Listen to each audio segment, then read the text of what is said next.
안녕하세요. 오늘 또 썰러를 찾아주셔서 감사합니다. 영상 시청 후 구독, 좋아요, 댓글 참여는 다음 영상을 제작하는 데 큰 힘이 됩니다. 오늘의 사연 시작합니다. 안녕하세요. 저는 여자이고 올해 30입니다. 직장을 다니는 회사원이에요. 미혼인데 현재 만나고 있는 사람도 없어서 결혼은 언제 할지 모르겠네요. 저에게 가족은 아빠 한 사람 뿐이었습니다. 저희 아빠는 25년 전에, 그러니까 아빠가 정확히 제 나이 때 홀아버지가 되셨습니다. 교통사고로 엄마가 하늘나라로 가셨거든요. 그리고 혼자서 절 키우신 거죠. 아빠는 엄마 없이 저를 잘 키워보시겠다며 단 하루도 쉬지 않으시고 일을 하셨어요. 원래 저희 집이 잘 사는 편이었대요. 그런데 제가 엄마 뱃속에 있을 때 아빠가 사기를 당하셨고 사업까지 망한 거예요. 그것도 모자라 빚까지 지게 되신 거죠. 그래서 집까지 팔 수밖에 없었다더군요. 저희 세 식구는 단칸방으로 이사가서 살았어요. 아빠는 그때부터 안 해본 일 없이 다 하셨대요. 하루에 잠을 4시간 이상 주무시지 않고 닥치는 대로 일을 하신 거죠. 그래서 5년 만에 빚을 전부 갚으셨어요. 아빠가 정말 열심히 노력하신 결과였습니다. 그런데 빚을 다 갚고 이제 좀 살만해지니까 엄마가 교통사고를 당하셨고 돌아가신 거였어요. 이건 제가 어릴 때 아빠한테 들은 이야기입니다. 아빠는 20년 전에 저 때문에 들어가신 화학약품 공장에 아직까지 다니세요. 다른 곳에서 일하는 것보다 월급이 많다는 이유였습니다. 다른 곳은 어떨지 몰라도 아빠가 일하시는 공장은 일하는 환경이 열악한 곳이에요. 아빠가 회사에 찾아오는 걸 싫어하셔서 몇 번 못 가봤지만 약품 냄새가 너무 심하더군요. 당연히 하루 종일 공장에서 일하신 아빠한테서는 화학약품 냄새가 많이 났어요. 어릴 때 그 냄새가 너무 싫어서 아빠한테 짜증도 많이 냈던 것 같아요. 그리고 아빠는 정장을 입으신 적이 없으셨어요. 명절 때 친척집에 갈 때도 편한 게 좋으시다고 집에서 입던 걸 그냥 입으셨습니다. 하지만 마땅한 옷이 한 벌도 없으셔서 그러시는 거란 걸 나중에 알았어요. 아빠라고 왜 좋은 옷 입고 싶지 않았겠어요. 당신한테는 지독스럽게 돈 한 푼 안 쓰셨어요. 하지만 저에게 들어가는 돈은 얼마든 간에 하나도 아까워하지 않으셨어요. 아빠한테는 항상 제가 먼저였고 전부였죠. 어릴 때 아무것도 모르는 철부지라 그런 아빠한테 감사하게 생각하지 않고 투정 부리고 힘들게 해드린 것밖에 없네요. 하지만 고등학교 들어가면서부터는 아빠가 나 때문에 정말 힘들게 일하시고 모든 걸 포기하시고 희생을 하시는구나 라는 생각을 하게 되었습니다. 그래서 그때부터는 항상 아빠에게 감사한 마음을 가지고 살았어요. 아빠는 연세가 드시면서 하시는 일이 힘에 부치신가 봐요. 요즘에 부쩍 힘들다는 말씀을 자주 하시네요. 제가 돈을 벌고 있으니 일을 그만두시라고 해도 저 시집 보낼 때까지만 하시겠다고 고집이세요. 빨리 시집가서 아빠의 짐을 덜어드리고 싶지만 상황이 여의치가 않네요. 솔직히 말하면 전에 사귀던 남자들한테 몇 번 청혼을 받았어요. 하지만 그때마다 제가 아빠랑 같이 살아야 한다 라는 조건을 걸었고 다들 못한다 더군요. 그래서 지금까지 결혼을 못한 거예요. 아빠는 이 사실을 전혀 모르세요. 혹시 알게 되면 아빠는 괜찮으니까 결혼해라 라고 하실까봐 말씀 안 드렸어요. 그리고 결혼 후에 같이 사는 것도 제 생각이지 아빠는 싫다고 하시고요. 그래도 저를 위해 평생 고생하셨는데 이제는 제가 옆에서 같이 있으면서 아빠를 보살펴 드리는 게 맞는 거잖아요. 그런데 저희 아빠한테도 남에게는 말하지 않고 혼자 가지고 계셨던 비밀이 있으셨어요. 바로 저희 돌아가신 엄마에 관한 거예요. 이 얘기도 제가 성인이 되었을 때 아빠한테 처음 들었습니다. 제가 20살이 되자마자 아빠가 술을 한 잔 사주셨어요. 저도 이제 알 건 알아야 한다고 하시면서요. 그리고 엄마의 엄청난 비밀을 말씀하셨죠. 25년 전 엄마는 일요일에 친구를 만난다고 하고 잠깐 나가셨대요. 아빠는 엄마한테 아이는 걱정하지 말고 재밌게 놀다 오라고 하셨고요. 그런데 그날 저녁에 아빠는 전화 한 통을 받으셨죠. 교통사고가 났고 엄마가 위독하시다는 거예요. 그래서 저를 옆집에 맡기고 놀란 마음에 손이 떨려 운전을 못하니 택시를 타고 병원으로 가셨대요. 그런데 집은 서울인데 병원은 인천이었어요. 병원으로 가는 택시 안에서 아빠는 엄마가 제발 무사하길 기도했대요. 하지만 아빠가 병원 응급실을 도착했을 때는 이미 엄마는 돌아가시고 난 후였어요.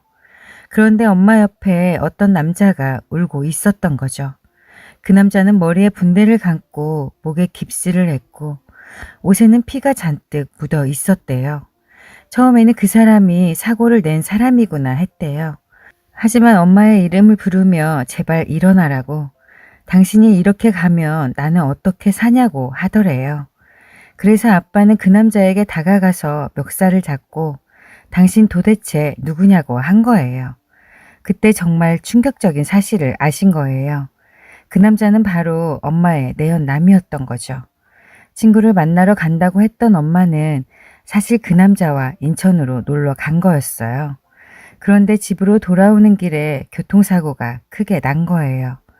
앞에서 차가 갑자기 미끄러졌고 그걸 피하려다 사고가 난 거였습니다. 그 사고로 인해 엄마는 돌아가셨고 그 내연남은 골절 정도의 부상으로 생명의 지장은 없었던 거죠. 아빠는 그 사실을 알자마자 절망과 분노를 느꼈고 엄마가 돌아가셨지만 도저히 용서가 안 되더래요. 그래서 지금까지 원망하고 미워하며 사셨대요. 엄마가 그렇게 돌아가시고 한동안 아빠는 많이 힘들었대요. 엄마를 미워하는 마음에 저도 미워지더래요. 보육원에 보내려고 보육원까지 가셨대요. 그래서 모든 절차를 다 마치고 저를 마지막이라는 생각으로 안아보시고는 마음을 돌리신 거예요. 그동안 아빠를 속인 엄마가 정말 많이 미웠지만 내 자식을 내 손으로 어떻게 버리냐고 생각하셨대요. 저는 아빠가 저를 보육원에 보내려고 했던 거 섭섭하거나 밉지 않아요. 충분히 이해할 수 있겠더군요. 사실 저라도 그랬을 거예요. 자기랑 같이 사는 애까지 낳은 아내가 바람을 피우는 그 남자를 만나다가 갑자기 죽었으니까요. 엄마에 대한 배신감에 저까지 미워 보일 수 있죠. 하지만 결국 아빠는 저를 보육원에 보내지 않고 지금까지 잘 키워주셨으니까 괜찮아요. 엄마의 이야기를 듣고 저는 충격이 컸어요. 그때까지 엄마가 돌아가신 것에 이런 기막힌 사연이 있을 거라고는 상상조차 하지 못했거든요. 아빠는 그 뒤로 여자한테 질리신 거죠. 여자에 대한 트라우마가 생긴 거였어요. 그래서 지금까지 재혼도 안 하신 거예요. 실은 한번 재혼하실 뻔한 적이 있는데요.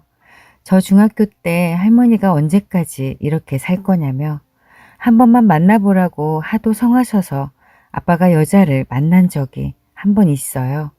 그 아줌마는 결혼했지만 몸에 문제가 있어서 아이를 못 가져서 이혼했다고 하더라고요. 아빠한테 직접 들은 건 아니고 아빠가 할머니와 나눈 대화를 어쩌다 들었어요.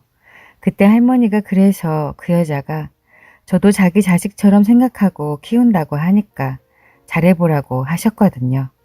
아무튼 그때 아빠도 그 아줌마와 재혼할 마음이 있으셨는지 저도 몇 번 같이 만나서 밥도 먹었어요.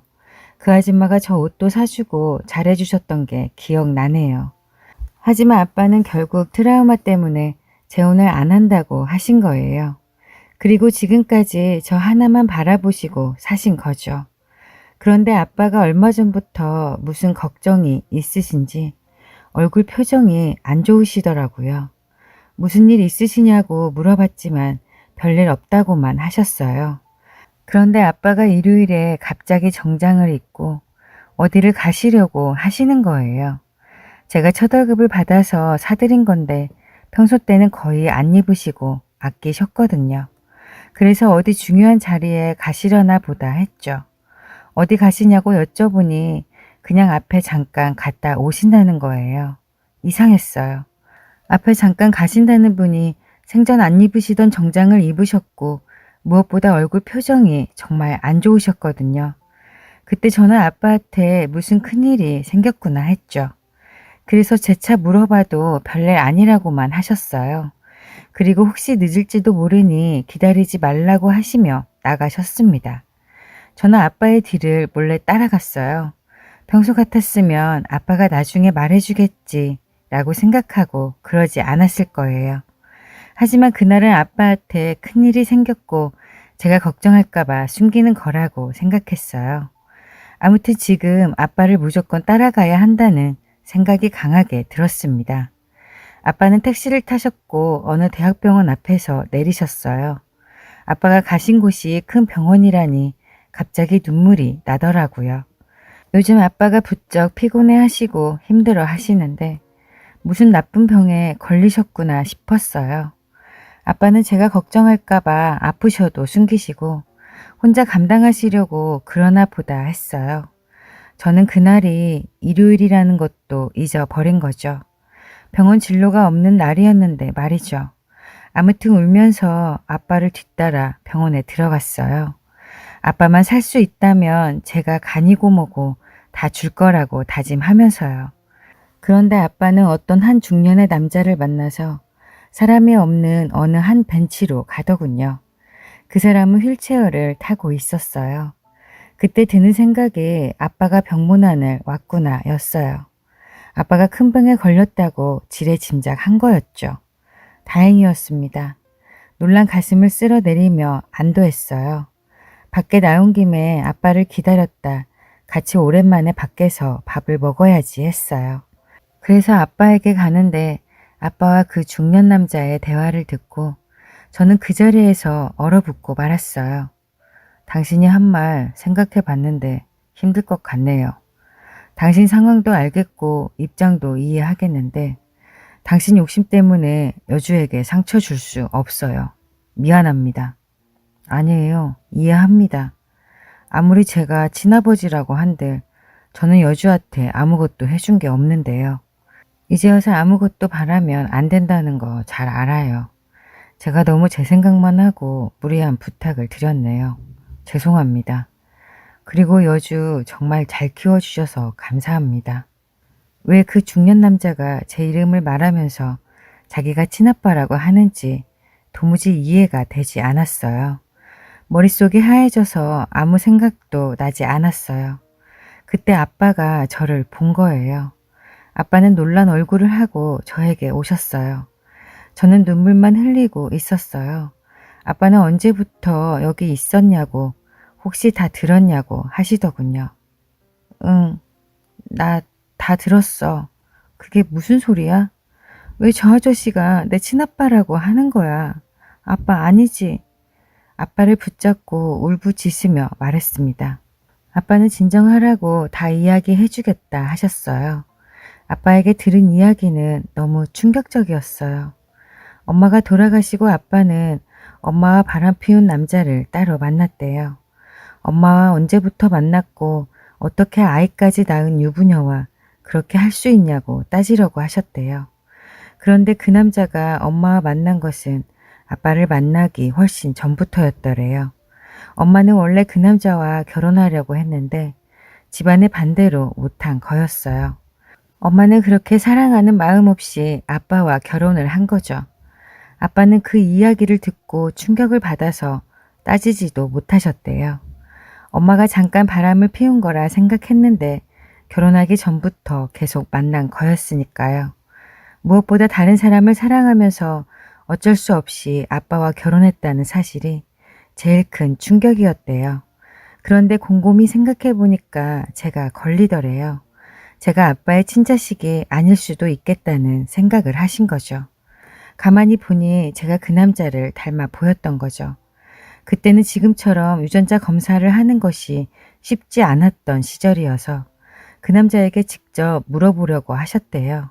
보통 사이가 아니었으니 그 남자라면 분명 알고 있을 거라 생각하신 거죠.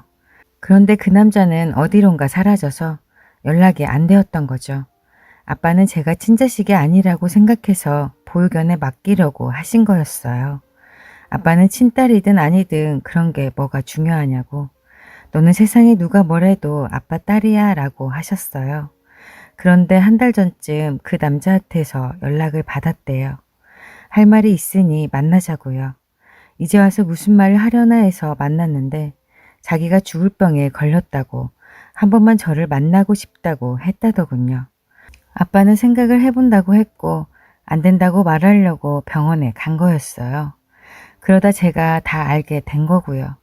아빠는 제가 이미 다 알아버렸으니까 한번 만나보는 게 어떻겠냐고 하셨어요. 그래도 친아버지인데 죽고 난 뒤에 후회하지 말라고 하시면서요. 저는 싫다고 했어요. 나한테는 아빠밖에 없다고 했죠. 그랬더니 아빠는 또 다른 이야기를 해주시더군요.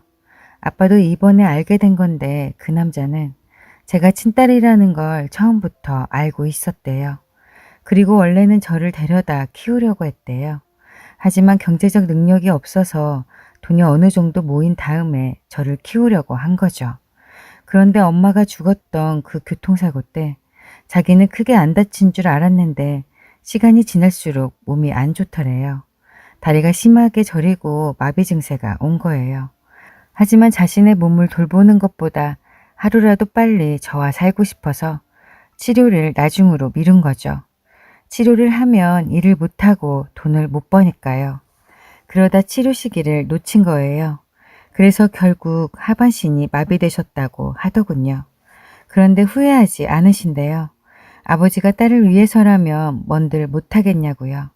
자신이 불구가 되는 것보다 저를 못 보는 것 때문에 평생 가슴 아파하며 사셨대요.